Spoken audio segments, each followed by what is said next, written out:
محمود سینو ما پرسیاری به زبطه ما تلقیحات زبطه باجر مناج بدای قص کر حیا ری حلنجه حیا کورت حلنجه حیا هنده او ما قص کری هنده دور زیتونو مدو یک کورت که مزن لور بو موجی قص کری جوز کری اما ناج وردا ببلش منا حیا و داره هم چه کنه هم بری گیش که قص کنه جوز کنه حاضر کنه و نو زبط ما جی وره هم ته کنه و ماکیرو خراشونی هم نو چه کنه و کونی امکانی مرا هبه اما مضبوط چه کنه شباب چه کنه انتیکاتی هم که باجر خودی گیش کی چه کنه چه کورت ده باجر ده هم که گیت اس به که گیش کی چه کنه که ور اولی شهر ادا په کنه حیا حلنجه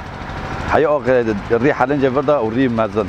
او کورت مزن هم که حیا برارنا پیش مستشفی را ورگو دوغر راز دکن دیرا کام جدا جی فکرن امری هنه که 48 را ورگو دوغه وره دیوار آری میکام و دریج برای خود کری جوازه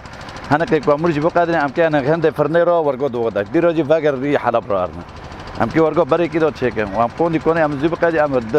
کورت نسری حلب جیانه اما اونجی چکن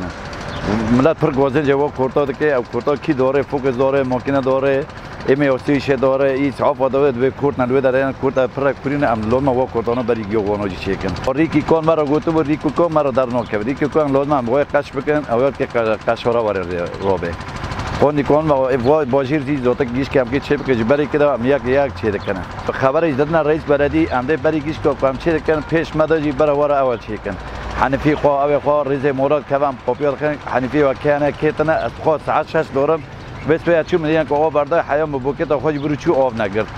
من 120 رو گو آب برمد ام که زفت بکنم نوې داره مگی بقای روکر مبن چیکر شباب کر ملوک کر مگی زیرو جی کرے که امیوا زفتن نو زفت ماور ام که زفته جبر نه که ام که زفت بکنه وای و هر سکورت ما وی رو بقدنه ای ودا جی ام بر طبقه تنک لرخه دیره طبقه دی طبقه 32 راز داد کنه